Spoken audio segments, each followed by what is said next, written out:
First guest tonight is as flamboyant as he is funny. A hugely popular stand-up comedian with a style, attitude and dress sense very much his own. Ladies and gentlemen, please welcome the fantastic Eddie Izzard. Eddie.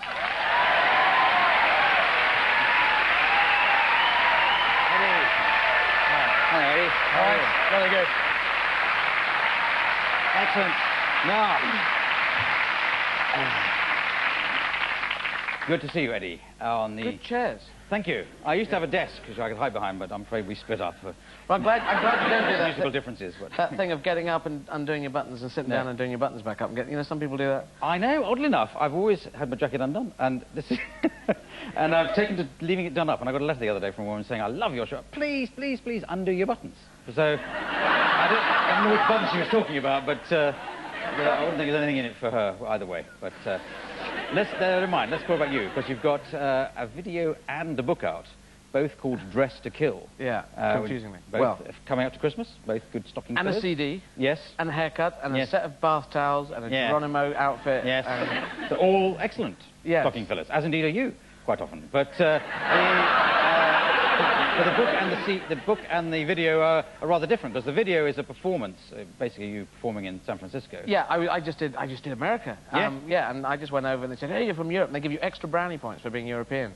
They go, "Wow, you must have been in Europe," you know, and sort of, And I didn't hate it as much as I thought. I thought I'd hate it. So you loved LA? No, I didn't love it. You didn't hate it? No, I was just, you know, it was okay. Like I thought there'd be a lot of bullshit, you know, but there's just as much bullshit as I've met before, but maybe more concentrated and more... Maybe more perfecto in their bullshit. Maybe you're immune to bullshit now. Maybe you're so part of the world now. Well, you have a bullshit detector. You bring it along, and it just sits there. But when you're young... It's like the teleprompter doing the football results and the others. Bullshit.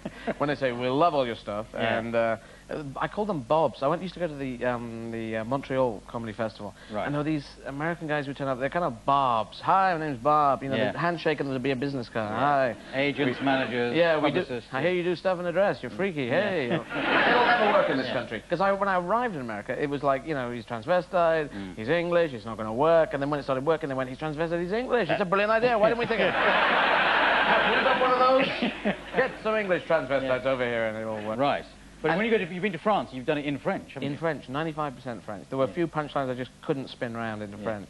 But it's a tricky one, because you've got to introduce stand-up comedy, which they don't have. You've got to introduce, in fact, your English-speaking French, which they... There's no stand-up comedy in France? Not really. They have Coluche is the sort of best-known comic there. I mean, he's dead now, but he was... So he doesn't stand up anymore? No, he doesn't. He's lying down and not saying so much. Yeah. But... Great timing. Pauses. He's strong on pauses. He's very good on all that stuff. And some people say his act stinks, but he's... no. No, move on. It's your joke? Yeah. I'm giving it to you. No, you have it. I can't remember what I was going to say now. Anyway, he's very French, but they don't really have stuff. They don't have the thing with a microphone, so you've got to introduce that medium and the fact I'm a transvestite, which just throws them. But in the end, it really had a buzz going, and the French people were coming backstage with the eyes, big eyes, going, you know, and like sort of, No, there's dozens of things you keep saying. I want to sort of, let's go down there and we go to something else. But now, for people who don't know you or don't know your act, you've made several references to the fact you're a transvestite. Now, as a transvestite, you are underdressed. You've got a beard, you've got trousers, you're not... So you're a transvestite in what the opposite of drag. You're a dragged-up transvestite. Well, no, you see... So why is this? You're putting a very narrow margin on the transvestite area there. Because if a woman says she's a woman, right, does that mean she has to wear trousers now, or has to wear a skirt, or what? She's a woman, she doesn't normally wear a beard. That's the one. That's the little... No. That's the one thing. But should a tomboy girl go out and put a load of makeup on and a short skirt and go out and have fun? Yeah? Sure. No, I'm encouraging you to explain this. I am explaining it. I'm pointing out the fallacy of your theory. It's not a theory. On behalf of viewers who think, this man has said several times that he's a transvestite. Yeah. He's a fraud. This is the worst transvestite I've ever seen. Well, I don't think the transvestite means anything. No. This is a 4-hour conversation, so I'll do it in 4 minutes. Transvestite, Latin for cross-dressing. Whose line am I crossing? Whose line am I crossing? Yes, anyway. No one. I refuse for anyone to give me a line. It's just clothes. I just wear what the hell I want, and I can go away, shave off my beard, put on some makeup, go out in a skirt, and I can do that. And or I can grow a beard. I can grow a beard. I mean, I don't have breasts, so that's not really working for me in the breast area. But I can do the beard thing, and it's got these bits of white as well, which is kind of fun. I'm always trying to follow what you say, because I never know whether you're saying you just like to have a range of different things to wear, and okay, you might be dressed one day, trousers the next, because why not? Or do you like to dress in a dress when you do that because you want to wear women's clothes? No, it's not that. I feel it's not wanting. The clothes thing is gets in the way, really. Yeah. If you're a transvestite, you're male tomboy. This is what I was trying to point out in the video. Yeah. It took me ages to work this out. It's male tomboy. There's a slice of boy in me and a slice of girl. I'm soccer and makeup, climbing trees and makeup. Two things that interest me, same as tomboys, Action transvestite, I think. Action transvestite, exactly. Yeah. I'm also executive transvestite, as I said, because if you're transvestite, you do tend to think, well, you're kind of living in some gutter somewhere, It's kind of a low-end fringe of society thing. And I'm just trying to bring it in and saying I'm much more in the executive transvestite area. And you like to date girls, that's the other... I fancy women. Most transvestites do. I think 90%, I can't really prove this with figures, but most transvestites, I keep taking in information, and most transvestites fancy women, so it's male lesbian is really the way to explain. Yes. And to... Male lesbian. Male lesbian, and it confuses at the same time, but it is male lesbian. I followed all the words you said there and everything you said, and I still think I'm more confused now than I was at the beginning.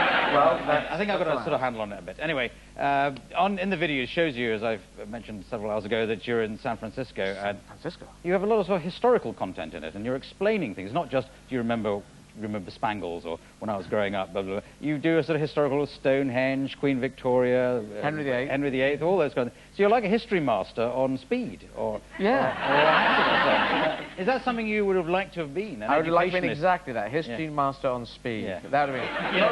Well, Napoleon came in in 1805, and the emperor...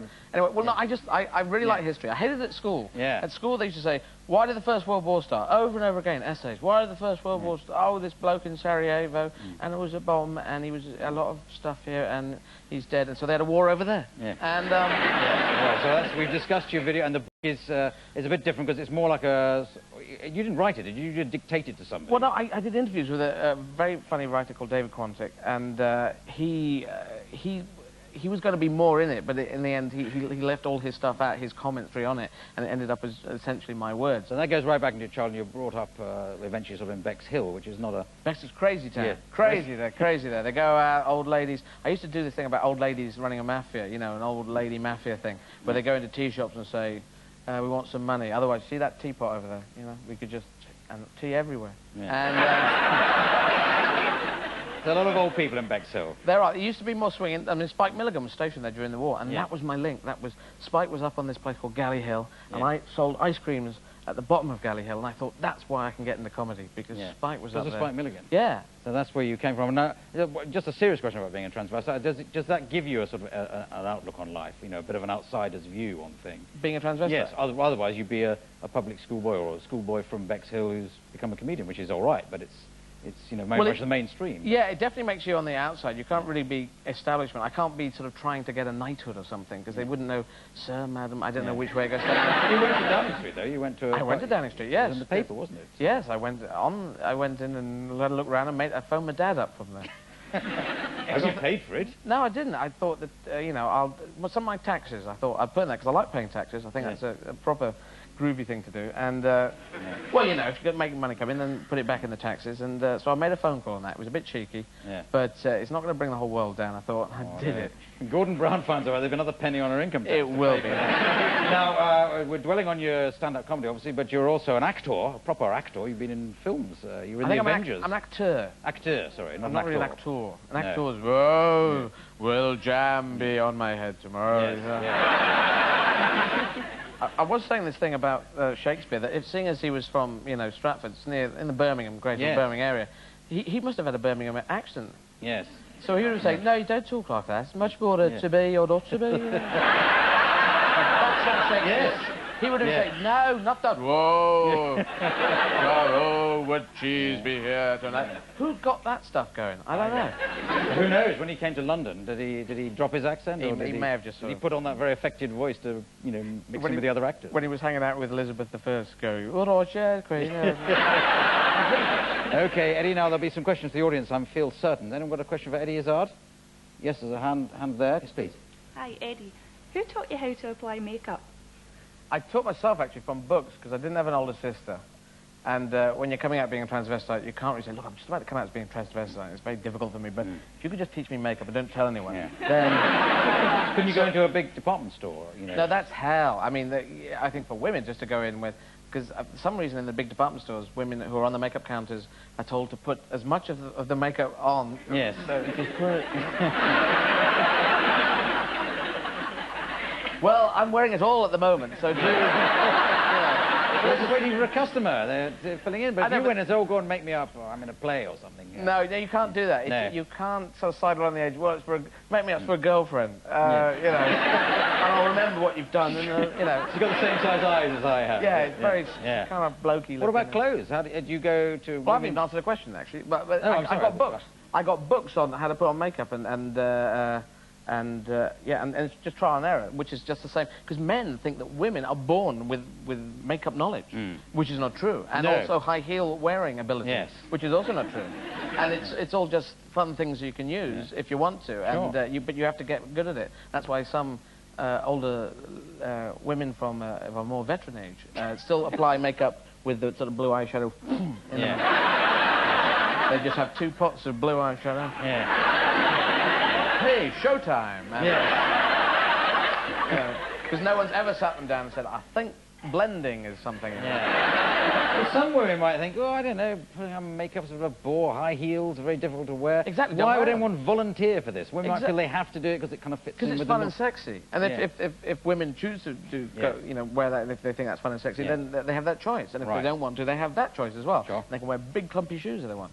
And short hair and no makeup. They have total, I've said this before, total clothing rights, you know. And I have too as well. And all men do if they want. Yes. You do too. I do, yes, do I. But you don't take that option up. Not usually, but I have occasionally done it, you know, obviously for theatrical reasons. Nothing, well, I don't know, but I'm getting excited now. That's a very good idea. But I was into the clothes as well, so now you're rich and famous. You can no doubt go to big designers and get stuff to be designed for you. When you first started, did you sneak into dress shops and try things on, or did you? No, you can't sneak in. You have to walk in as big, you know, hello, this, you haven't seen me, right? I'm just...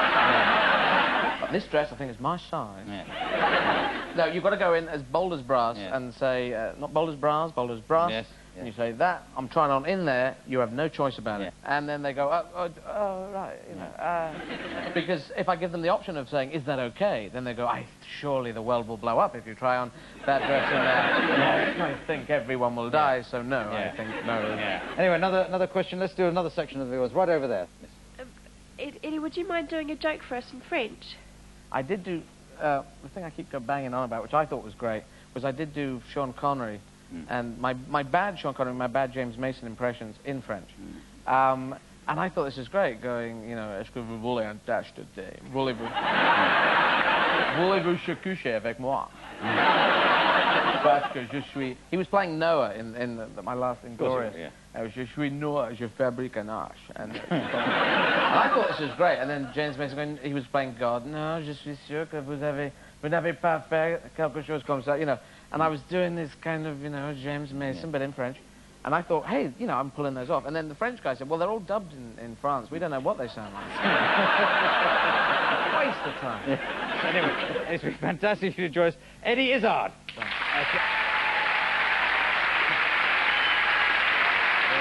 My next guest tonight is an actress